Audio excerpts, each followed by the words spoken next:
नमस्कार मित्रों, इस वीडियो में हम जानेंगे कि जब महारथी अर्जुन अपने अत्यंत वेग के साथ आगे बढ़ रहे थे, लेकिन तब उनका रास्ता रोकने आते हैं महायोद्धा दुर्योधन। और अर्जुन को लगता है कि मैं दुर्योधन को यूं ही पराजित कर दूंगा, लेकिन जैसे ही महारथी अर्जुन ने दुर्योधन पर बाण चलाए, वो बाण दुर्योधन के कवच पर जाकर फिसलने लगे और दुर्योधन को चोट भी नहीं आने लगी। लेकिन महायोद्धा दुर्योधन ने अर्जुन और श्री कृष्ण को भी घायल कर दिया और यहाँ तक कि उनके घोड़ों को भी घायल कर दिया।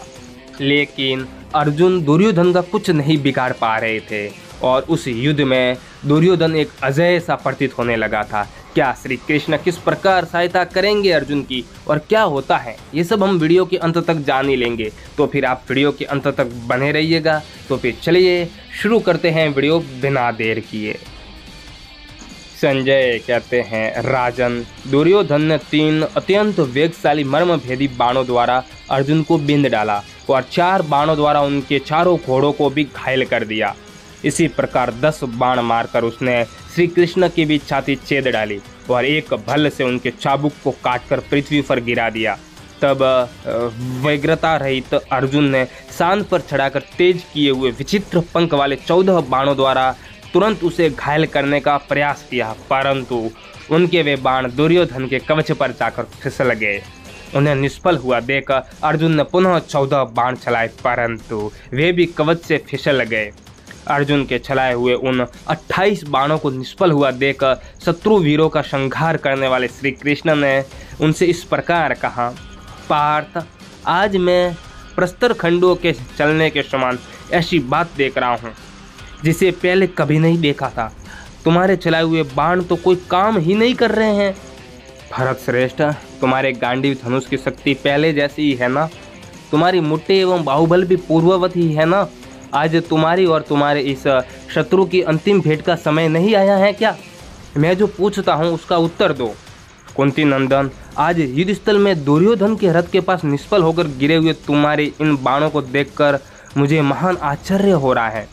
पार्थ, वज्र और अश्नि के समान भयंकर तथा शत्रुओं के शरीरों को विदीर्ण कर देने वाले तुम्हारे बाण आज कुछ भी काम नहीं कर रहे हैं। ये कैसी विडंबना है?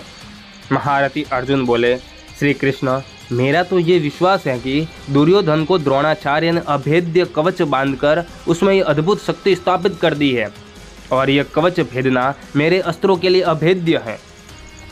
श्री कृष्ण, इस कवच के भीतर तीनों लोकों की शक्ति सन्निहित है।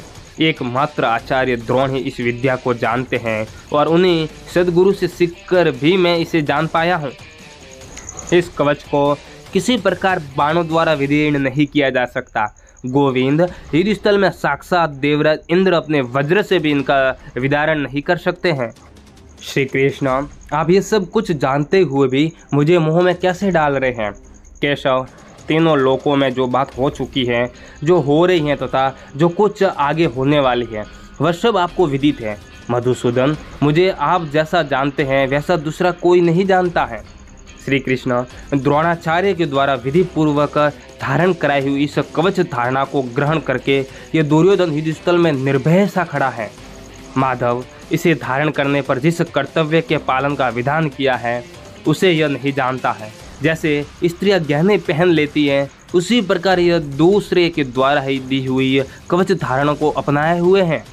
जनार्दन, अब आप मेरी भुजाओं और धनुष का बल देखिए। मैं कवच से सुरक्षित होने पर भी दुर्योधन को पराजित कर दूंगा। देवेश्वर, ब्रह्मा जी ने यह तेजस्वी कवच अंगिरा को दिया था, उनसे बृहस्पति जी ने प्राप्त किया था, बृहस्पति जी से वह इंद्र को मिला। फिर देवराज इंद्र ने विधि एवं रहस्य सहित वह कवच मुझे प्रदान किया।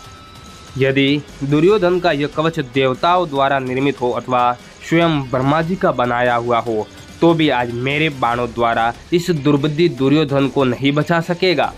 दोस्तों, उसके बाद क्या करते हैं अर्जुन, और अर्जुन किस अस्त्र का संधान करते हैं और क्या उस अस्त्र से उस कवच को भेद पाएगा अर्जुन या नहीं भेद पाएगा? क्या दुर्योधन अजय खड़ा रहेगा उस दिन के लिए या फिर दुर्योधन को पराजित का मुख देखना पड़ेगा? देखते हैं ये क्या होने वाला है। अगर आपको अगला पार्ट चाहिए तो आप हमें कमेंट कर दीजिएगा, हम आपके लिए अगला भाग जरूर बनाएंगे। तो फिर चलिए मिलते हैं अगले भाग में।